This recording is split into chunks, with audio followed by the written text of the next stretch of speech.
Good afternoon, everybody. How are we? Good to see all of you. It's an honor to be here with all of you. A lot of familiar faces in the room, a lot of new faces. And President Trump is back, and the golden age of America has most definitely begun. The Senate has already confirmed 5 of President Trump's exceptional cabinet nominees: Secretary of State Marco Rubio, Defense Secretary Pete Hegseth, CIA Director John Ratcliffe, Homeland Security Secretary Kristi Noem, and Treasury Secretary Scott Bessent. It is imperative that the Senate continues to confirm the remainder of the president's well-qualified nominees as quickly as possible. As you have seen during the past week, President Trump is hard at work fulfilling the promises that he made to the American people on the campaign trail. Since taking the oath of office, President Trump has taken more than 300 executive actions, secured nearly $1 trillion in U.S. investments, deported illegal alien rapists, gang members, and suspected terrorists from our homeland, and restored common sense to the federal government. I want to take a moment to go through some of these extraordinary actions.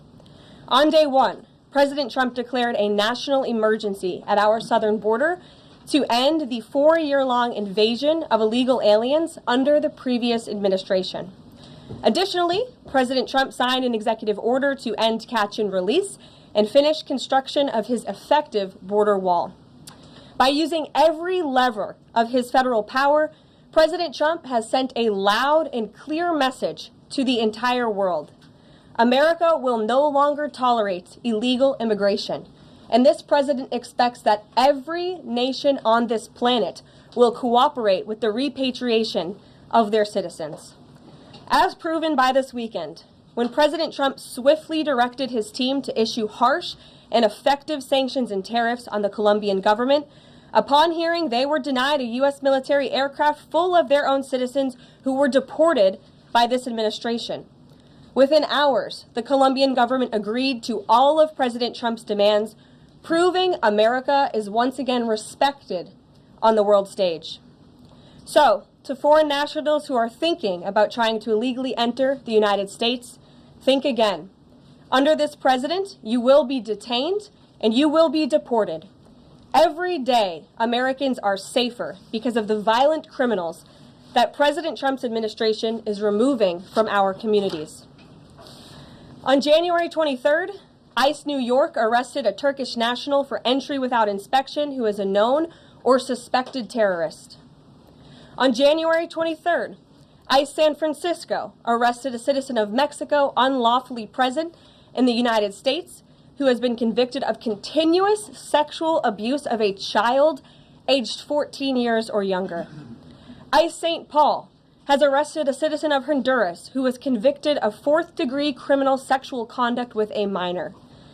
ICE Buffalo arrested a citizen of Ecuador who has been convicted of rape.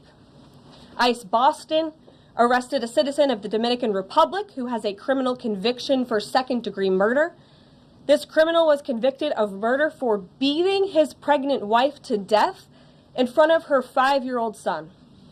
And ICE St. Paul also arrested a citizen of Mexico who was convicted of possessing pornographic material of a minor on a work computer. These are the heinous individuals that this administration is removing from American communities every single day, and to the brave state and local law enforcement officers, CBP, and ICE agents who are helping in the facilitation of this deportation operation, President Trump has your back, and he is grateful for your hard work. On the economic front, President Trump took immediate action to lower costs for families who are suffering from 4 long years of the Biden administration's destructive and inflationary policies. President Trump ordered the heads of all executive departments and agencies to help deliver emergency price relief to the American people, untangle our economy from Biden's regulatory constraints, and end the reckless war on American energy. President Trump also signed sweeping executive orders to end the weaponization of government and restore common sense to the federal bureaucracy. He directed all federal agencies to terminate illegal diversity, equity, and inclusion programs to help return America to a merit-based society. President Trump also signed an executive order declaring It is now the policy of the federal government that there are only two sexes, male and female. Sanity has been restored. Before I take your questions, I would like to point out to all of you once again have access to the most transparent and accessible president in American history. There has never been a president who communicates with the American people and the American press corps as openly and authentically as the 45th and now 47th President of the United States. This past week, President Trump has held multiple news conferences, gaggled on Air Force One multiple times, and sat down for a two-part interview on Fox News, which aired last week. As Politico summed it up best, Trump is everywhere again. And that's because President Trump has a great story to tell about the legendary American revival that is well underway. And in keeping with this revolutionary media approach that President Trump deployed during the campaign, the Trump White House will speak to all media outlets and personalities, not just the legacy media who are seated in this room. Because according to recent polling from Gallup, Americans' trust in mass media has fallen to a record low. Millions of Americans, especially young people, have turned from traditional television outlets and newspapers to consume their news from podcasts, blogs, social media, and other independent outlets. It's essential to our team that we share President Trump's message everywhere and adapt this White House to the new media landscape in 2025. To do this, I'm excited to announce the following changes will be made to this historic James S. Brady briefing room, where Mr. Brady's legacy will endure. This White House believes strongly in the First Amendment, so it's why our team will work diligently to restore the press passes of the 440 journalists whose passes were wrongly revoked by the previous administration. We're also opening up this briefing room to new media voices who produce news-related content and whose outlet is not already represented by one of the seats in this room. We welcome independent journalists, podcasters, social media influencers, and content creators to apply for credentials to cover this White House. And you can apply now on our new website, whitehouse.gov/new media. Starting today, this seat in the front of the room, which is usually occupied by the press secretary's staff, will be called the new media seat. My team will review the applications and give credentials to new media applicants who meet our criteria and pass United States Secret Service requirements to enter the White House complex. So in light of these announcements, our first questions for today's briefing will go to these new media members whose outlets, despite being some of the most viewed news websites in the country, have not been given seats in this room. And before I turn to questions, I do have news directly from the President of the United States that was just shared with me in the Oval Office from President Trump directly, an update on the New Jersey drones. After research and study, the drones that were flying over New Jersey in large numbers were authorized to be flown by the FAA for research and various other reasons. Many of these drones were also hobbyists, recreational, and private individuals that enjoy flying drones. In time, it got worse due to curiosity. This was not the enemy. A statement from the President of the United States to start this briefing with some news. And with that, I will turn it over to questions. And we will begin with our new media members, Mike Allen from Axios, Matt Boyle from Breitbart. Mike, why don't you go ahead? Thank you very much. Karoline, does the President see anything fishy about DeepSeek, either its origins or its cost? And could China's ability to make these models quicker, cheaper, affect our thinking about expanding generation data centers, chip manufacturing? Sure. The President was asked about DeepSeek last night on Air Force One when he gaggled for, I think, the third or fourth time throughout the weekend with members of the traveling press corps. The President said that he believes that this is a wake-up call to the American AI industry. The last administration sat on their hands and allowed China to rapidly develop this AI program. And so President Trump believes in restoring American AI dominance. And that's why he took very strong executive action this past week to sign executive orders to roll back some of the onerous regulations on the AI industry. And President Trump has also proudly appointed the first AI and crypto czar at this White House, David Sachs, whom I spoke with yesterday, very knowledgeable on this subject, and his team is here working every single day to ensure American AI dominance. As for the national security implications, I spoke with NSC this morning. They are looking into what those may be, and when I have an update, I will share it with you, Mike. Karoline, you say restore U.S. dominance. Is there a fear that the U.S. either is falling or has fallen behind? And how would the president make sure the U.S. stays ahead? No, the president is confident that we will restore American dominance in AI. Yeah, so Karoline, first of all, thank you to you and President Trump for actually giving voices to new media outlets that represent millions and millions of Americans.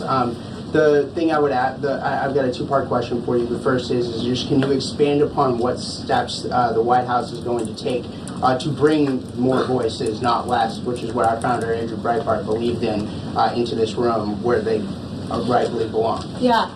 Absolutely. And as I said in my opening statement, Matt, it is a priority of this White House to honor the First Amendment. And it is a fact that Americans are consuming their news media from various different platforms, especially young people. And as the youngest press secretary in history, thanks to President Trump, I take great pride in opening up this room to new media voices to share the president's message with as many Americans as possible. In doing so, number one, we will ensure that outlets like yours, Axios and Breitbart, which are widely respected and viewed outlets, have an actual seat in this room every day. We also, again, encourage anybody in this country, whether you are a TikTok content creator, a blogger, a podcaster, if you are producing legitimate news content, no matter the medium, you will be allowed to apply for press credentials to this White House. And as I said earlier, our new media website is whitehouse.gov/new media. And so we encourage people to apply. Again, as long as you are creating news-related content of the day and you're a legitimate independent journalist, you're welcome to cover this White House. And secondly, Karoline, you said you laid out several of the actions that President Trump has taken. Obviously, it's a stark contrast to the previous administration, a breakneck speed from President Trump. Can we expect that pace to continue as the first 100 days moves along here and beyond that? Absolutely. There's no doubt President Trump has always been the hardest working man in politics. I think that's been proven over the past week. This president has again signed more than 300 executive orders. He's taken historic action. I gaggled aboard Air Force One to mark the first 100 days of this administration, 4 p.m. last Friday, or first 100 hours rather. And this president did more in the first 100 hours than the previous president did in the first 100 days. So President Trump, I think you can all expect for him to continue to work at this breakneck speed, so I hope you're all ready to work very hard. I know that we are. Zeke Miller. Thanks, Karoline. A question that we've asked your predecessors of both parties in this job. When you're up here in this briefing room speaking to the American public, do you view yourself and your role as speaking on, advocating on behalf of the president or providing the unvarnished truth that is, not to lie, not to obfuscate to the American people? I commit to telling the truth from this podium every single day. I commit to speaking on behalf of the President of the United States. That is my job. And I will say it's very easy to speak truth from this podium when you have a president who is implementing policies that are wildly popular with the American people, and that's exactly what this administration is doing. It's correcting the lies and the wrongs of the past 4 years, many of the lies that have been told to your faces in this very briefing room. I will not do that. But since you brought up truth, Zeke, I would like to point out, while I vowed to provide the truth from this podium, we ask that all of you in this room hold yourselves to that same standard. We know for a fact there have been lies that have been pushed by many legacy media outlets in this country about this president, about his family, and we will not accept that. We will call you out when we feel that your reporting is wrong or there is misinformation about this White House. So, yes, I will hold myself to the truth, and I expect everyone in this room to do the same. And Caroline, just on a substantive question, yesterday the White House Office of Management and Budget directed across the board freeze, with some exceptions for individual assistance, we understand, to federal grants. It's caused a lot of confusion around the country among Head Start providers, among providers services to homeless veterans, Medicaid providers, states saying they're having trouble accessing the portal. Could you help us clear up some of the confusion, give some certainty to folks? And also, is that uncertainty how does that uncertainty service the president's voters? Well, I think there's only uncertainty in this room amongst the media. There's no uncertainty in this building. So let me provide the certainty and the clarity that all of you need.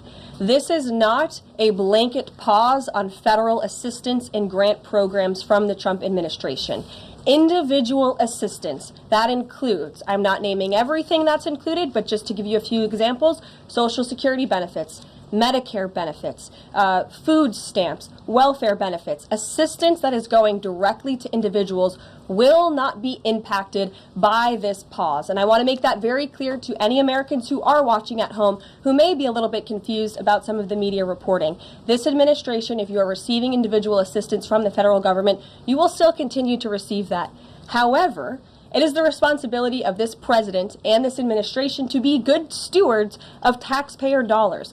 That is something that President Trump campaigned on. That's why he has launched DOGE, the Department of Government Efficiency, who is working alongside OMB. And that's why OMB sent out this memo last night, because the president signed an executive order directing OMB to do just this. And the reason for this is to ensure that every penny that is going out the door is not conflicting with the executive orders and actions that this president has taken. So what does this pause mean? It means no more funding for illegal DEI programs. It means no more funding for the Green New scam that has cost American taxpayers tens of billions of dollars. It means no more funding for transgenderism and wokeness across our federal bureaucracy and agencies. No more funding for Green New Deal social engineering policies. Again, people who are receiving individual assistance, you will continue to receive that. And President Trump is looking out for you by issuing this pause because he is being good steward of your taxpayer dollars. Thanks, Karoline. Sure. How long is this pause going to last, and how is the Trump administration recommending that organizations that rely on federal funding make payroll, pay their rent in the meantime?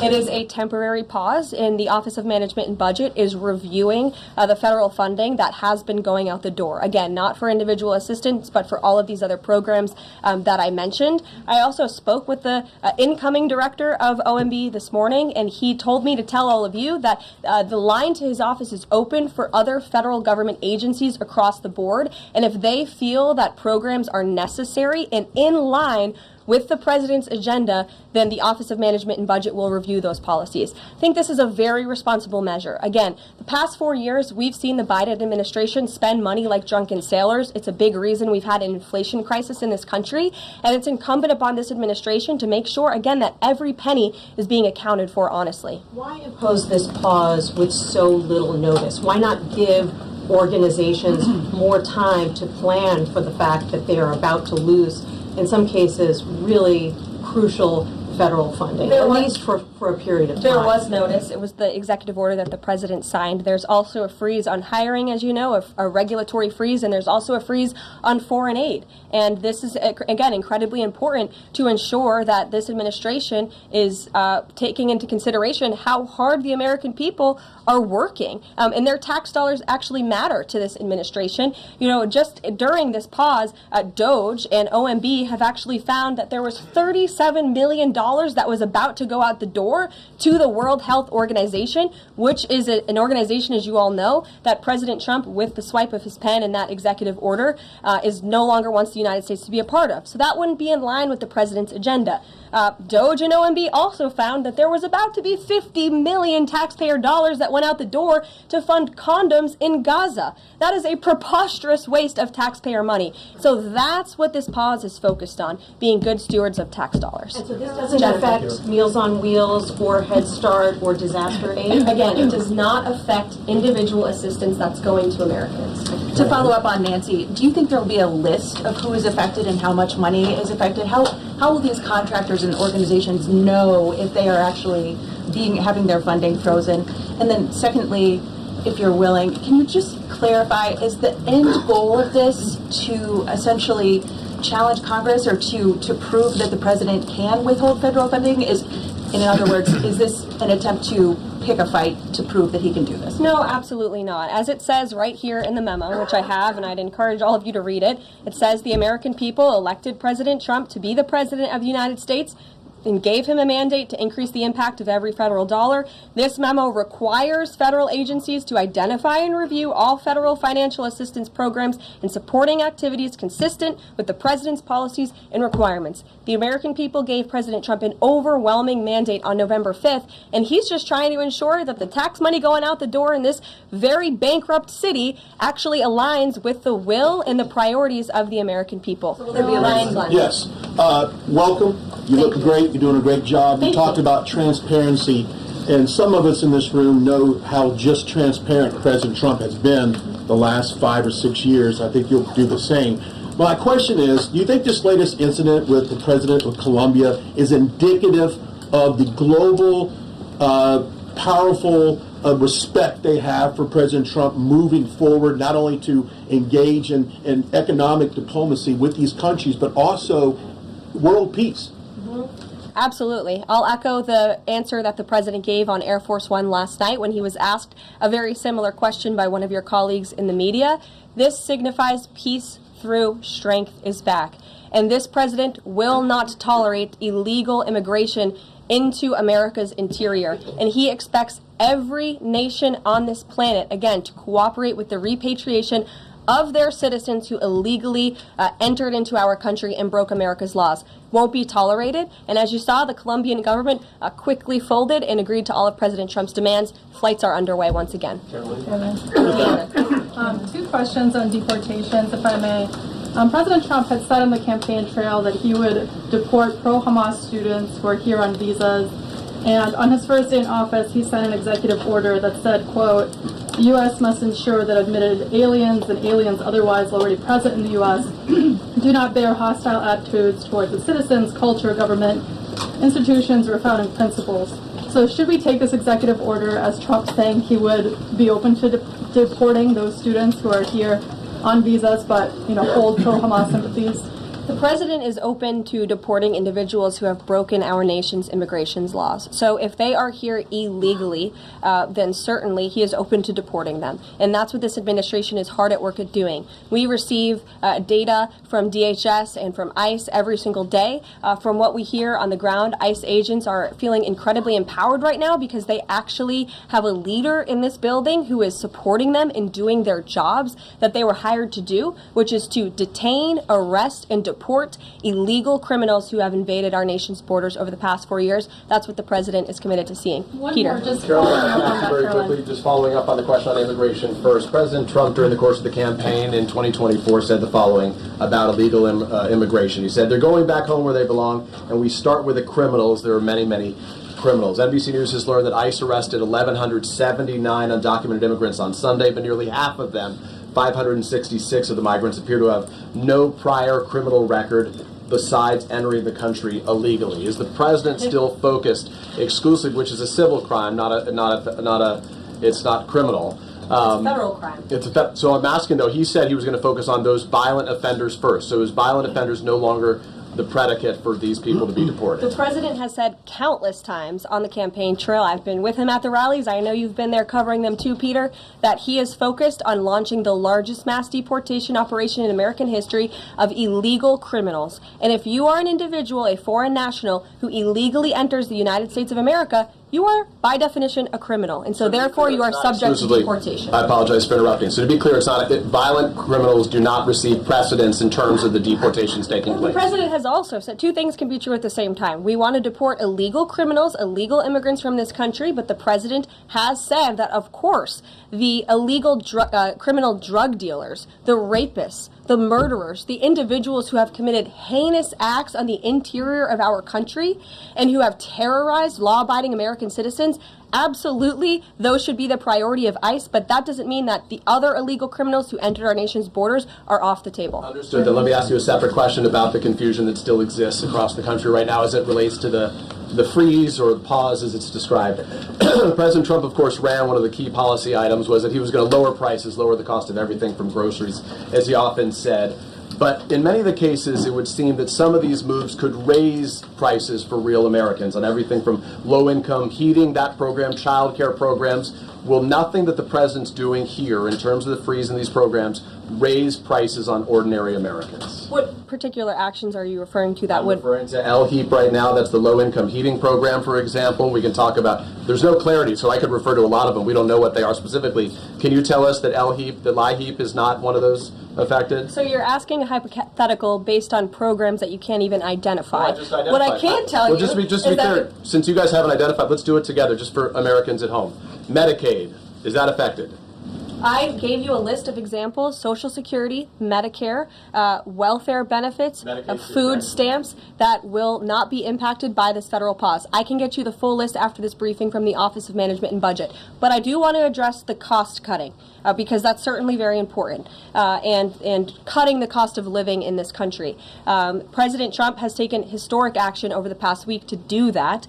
He actually signed a memorandum to deliver emergency price relief for American families, which took a number of actions. I can walk you through those. He also repealed many onerous Biden administration regulations. We know over the past 4 years, American households has been essentially taxed $55,000 in regulations from the previous administration. President Trump, with the swipe of his pen, rescinded those, which will ultimately put more money back in the pockets of the American people.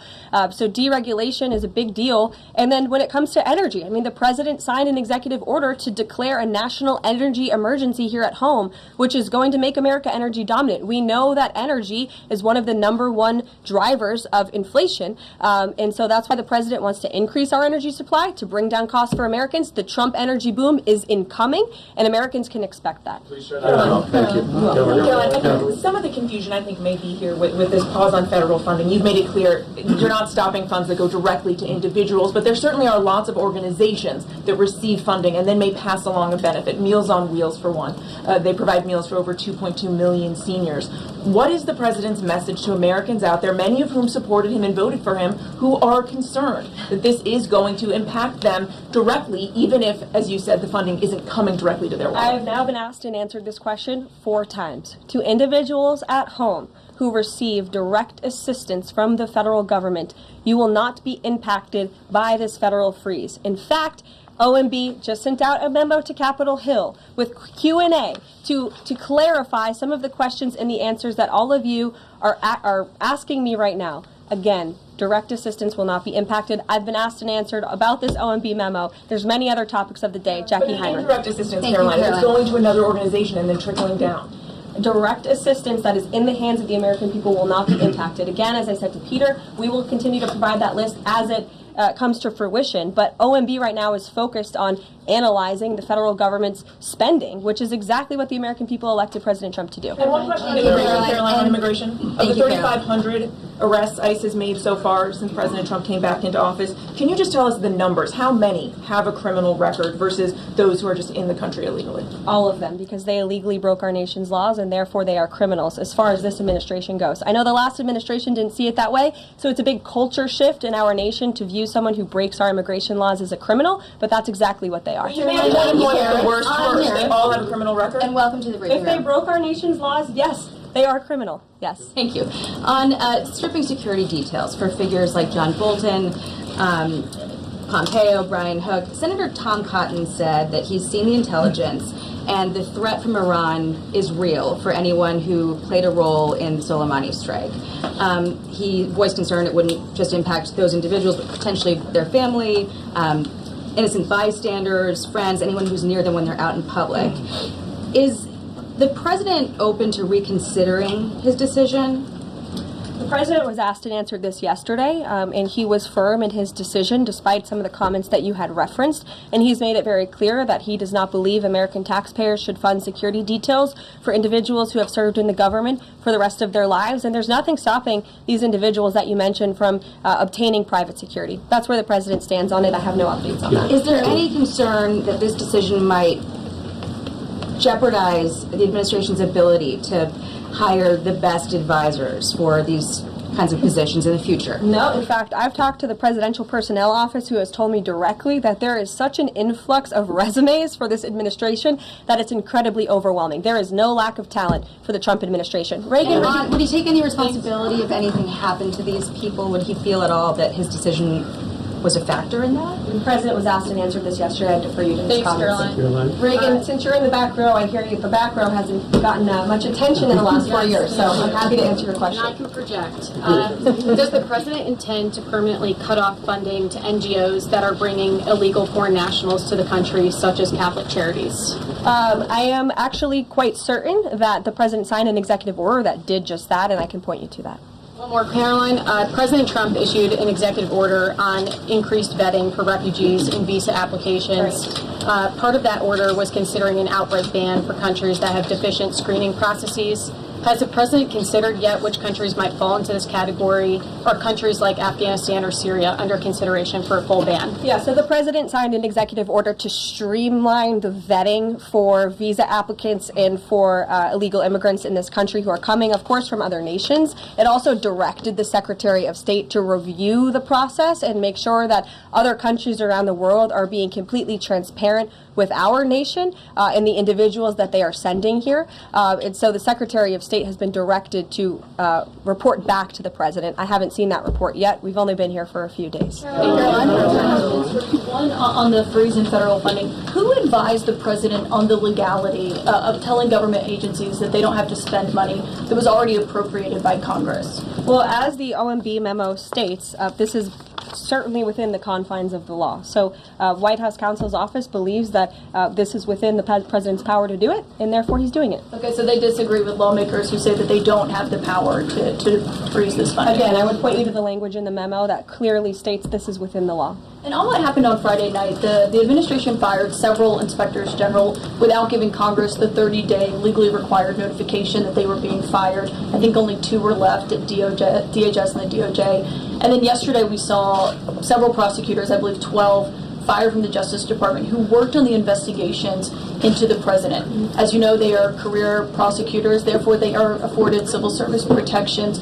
How is the administration deciding which laws to follow and which ones to ignore?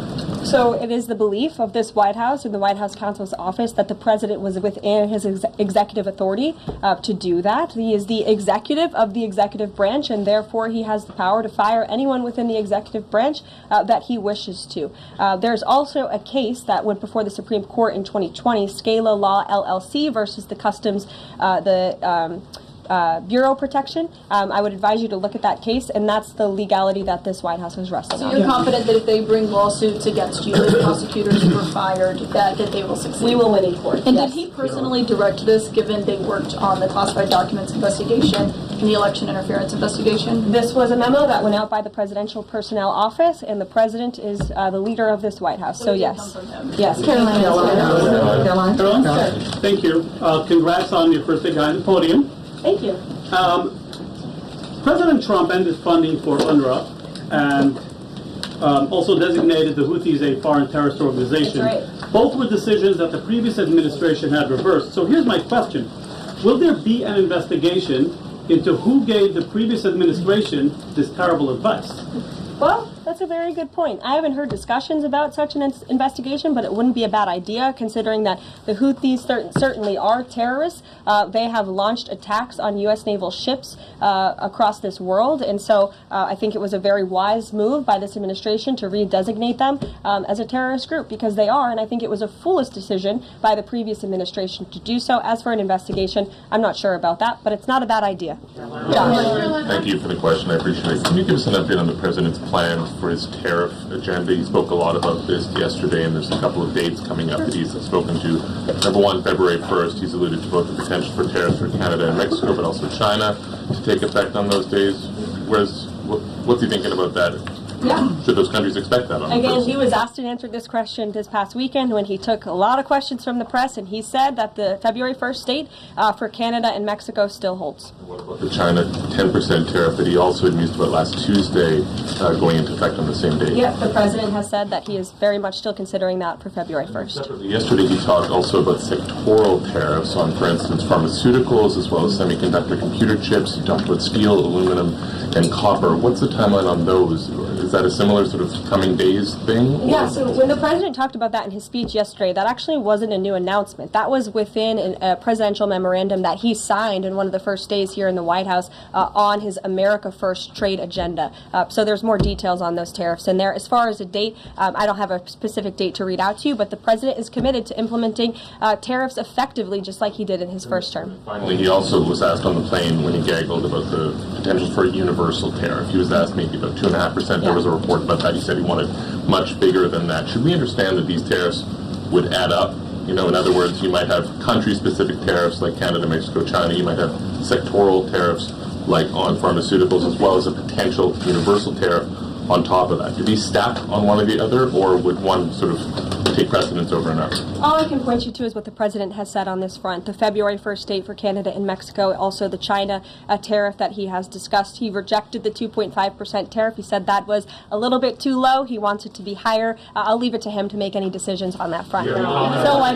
What the Mexicans and Canadians have done so far, do you have any comment on whether that has met the bar, what he wants to see on fentanyl? Thank you. I won't get ahead of the president again on advocating to foreign nations on what they should or shouldn't do to get away from these tariffs. The president has made it very clear, again, that he expects every nation around this world to cooperate with the repatriation of their citizens, and the president has also put out specific statements in terms of Canada and Mexico when it comes to what he expects in terms of border security. We have seen a historic level of cooperation from Mexico, but again, as far as I'm still tracking, and that was last night talking to the president directly, February 1st is still on the books. Phil. Thank you, Caroline.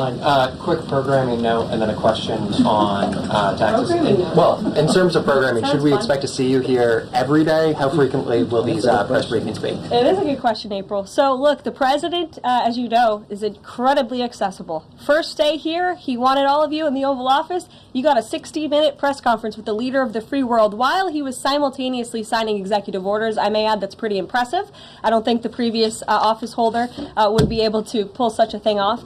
So look, the president is the best spokesperson that this White House has, and I can assure you that you will be hearing from both him and me as much as possible. And then a question about tax cuts. The president has promised to extend the tax cuts from the previous term.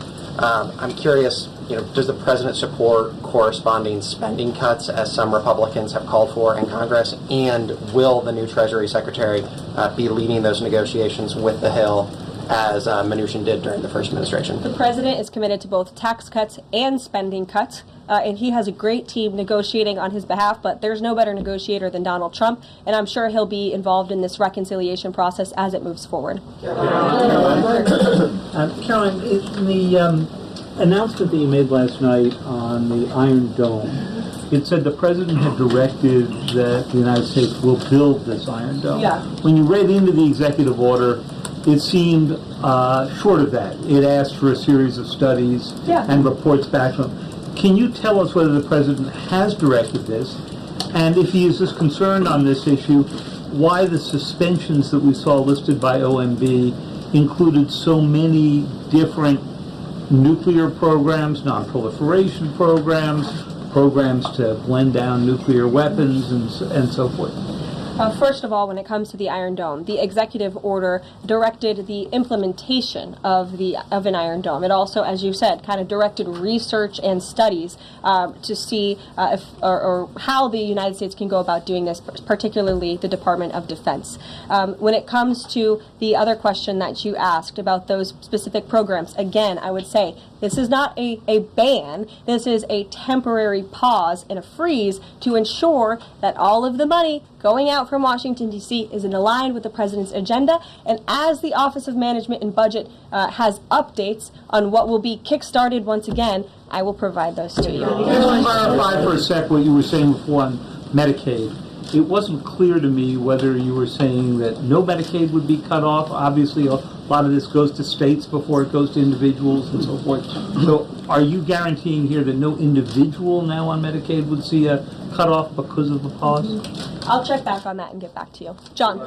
Thanks a lot, Caroline. As you know, in the first week that the president was in office, signed an executive order as it relates to birthright citizenship, trying to eliminate that. Now, 22 state attorney generals have said that this is unconstitutional. A federal judge has just agreed with their argument. What's the administration's argument for doing away with birthright citizenship? The folks that you mentioned have a right to have that legal opinion, but it is in disagreement with the legal opinion of this administration. This administration believes that birthright citizenship is unconstitutional, and that is why President Trump signed that executive order. Illegal immigrants who come to this country and have a child are not subject to the laws of this jurisdiction. That's the opinion of this administration. We have already appealed the lawsuit that was filed against this administration, and we are prepared to fight this all the way to the Supreme Court if we have to, because President Trump believes that this is a necessary step to secure our nation's borders and protect our homeland. On foreign policy, Karoline, on foreign policy, if I may, the president's commitment to the NATO Defense Alliance, is it as strong as the prior administration? Is it the same as when he served as president in his first term in office? As long as NATO pays their fair share, and President Trump has called on NATO allies to increase their defense spending to 5%. You actually saw the head of NATO at Davos last week on Bloomberg television saying that President Trump is right, and if Europe wants to keep itself safe, they should increase their defense spending. I would just add that there was no greater ally to our European allies than President Trump in his first term. The world for all nations in Europe, and of course here at home, was much safer because of President Trump's peace through strength diplomatic approach. Thank you, Karoline, and it's great to finally be called on as well in the briefing room. I appreciate that. Of course, we know President Trump just got back from North Carolina and California meeting with victims of natural disasters. There's the 2-year anniversary of the East Palestine, Ohio toxic train derailment. Does the president have any plans to go visit the victims of that toxic spill, or just visit in general? No plans that I can read out for you here. If that changes, I will certainly keep you posted. What I can tell you is that President Trump still talks about his visit to East Palestine, Ohio. That was one of the turning points, I would say, in the previous election campaign, where Americans were reminded that President Trump is a man of the people, and he, as a candidate, visited that town that was just derailed by the train derailment, no pun intended, and he offered support and hope, just like I saw the president do this past week. It was a purposeful decision by this president on his first domestic trip to go to North Carolina and to California to visit with Americans who were impacted by Hurricane Helene and also by the deadly fires. A red state and a blue state, both of which feel forgotten by the previous administration and the federal government. That is now ended under President Trump. He will continue to put Americans first, whether they're in East Palestine, in Pacific Palisades, or in North Carolina. Thank you, Caroline. On California, could you please clarify what the military did with the water last night, as referenced in the president's Truth Social post? The water has been turned back on in California, and this comes just days after President Trump visited Pacific Palisades, and as you all saw, applied tremendous pressure on state and local officials in Pacific Palisades, including Los Angeles Mayor Karen Bass, to turn on the water and to direct that water to places in the south and in the middle of the state that have been incredibly dry, which has led to the expansion, the rapid expansion of these fires. So could you clarify what the military's role was, where the water came from, and how it got there? Again, the Army Corps of Engineers has been on the ground in California to respond to the devastation from these wildfires, and I would point out that just days after President Trump visited the devastation from these fires, the water was turned on. That is because of the pressure campaign he put on state and local officials there who clearly lack all common sense. And I will never forget being at that roundtable with the president last week and hearing the frustration in the voices of Pacific Palisades residents who feel as though their government has just gone insane. Before President Trump showed up on the scene, Karen Bass was telling private property owners that they would have to wait 18 months to access their private property. So this administration, the president and his team that's on the ground in California, Rick Grinnell, who he has designated to oversee this great crisis, it will continue to put pressure on Karen Bass and state and local officials to allow residents to access their properties. This is a huge part of it. These residents want to take part in their own clearing out of their properties. They should be able to do that. It's the United States of America. What happened to our freedom? Clearly it's gone in California, but not anymore under President Trump. April. Caroline, welcome to the briefing room. Thank you. Several questions. One on the pause. Will minority serving institutions, preferably colleges and universities, have those monies held back temporarily at this moment? Again, I have not seen the entire list because this memo was just sent out. So I will provide you all with updates as we receive them, okay? Also, secondly, when it comes to immigration, there is this southern border focus. What happens to those who overstayed their visas? That is part of the broken immigration system. In 2023, there was a report by the Biden administration, the Homeland Security Department, that said overstays of visas were 3 times more than usual. Will there be a focus on the overstays for visas as well? If an individual is overstaying their visa, they are therefore an illegal immigrant residing in this country and they are subject to deportation. And also lastly, as we're dealing with anti-DEI, anti-woke efforts, we understand this administration is thinking about celebrating Black History Month. Have you got any word on that? Anything that you can offer to us? As far as I know, this White House certainly still intends to celebrate, and we will continue to celebrate American history and the contributions that all Americans, regardless of race, religion, or creed, have made to our great country, and America is back. Christian Laycock. Thanks, Caroline. Just real quick, you mentioned the inflation executive order the president signed, but egg prices have skyrocketed since President Trump took office. So what specifically is he doing to lower those costs for Americans? Really glad you brought this up, because there is a lot of reporting out there that is putting the onus on this White House for the increased cost of eggs. I would like to point out to each and every one of you that in 2024, when Joe Biden was in the Oval Office, or upstairs in the residence sleeping, I'm not so sure, egg prices increased 65% in this country. We also have seen the cost of everything, not just eggs. Bacon, groceries, gasoline have increased because of the inflationary policies of the last administration. As far as the egg shortage, what's also contributing to that is that the Biden administration and the Department of Agriculture directed the mass killing of more than 100 million chickens, which has led to a lack of chicken supply in this country, therefore a lack of egg supply, which is leading to the shortage. So I will leave you with this point. This is an example of why it's so incredibly important that the Senate moves swiftly to confirm all of President Trump's nominees, including his nominee for the United States Department of Agriculture, Brooke Rollins, who is already speaking with Kevin Hassett, who's leading the economic team here at the White House, on how we can address the egg shortage in this country. As for costs, I laid out the plethora of ways that President Trump has addressed saving costs for the American people over the past week. He looks forward to continuing to doing that in the days ahead. One more border question. Are Medicaid portals down in all 50 states?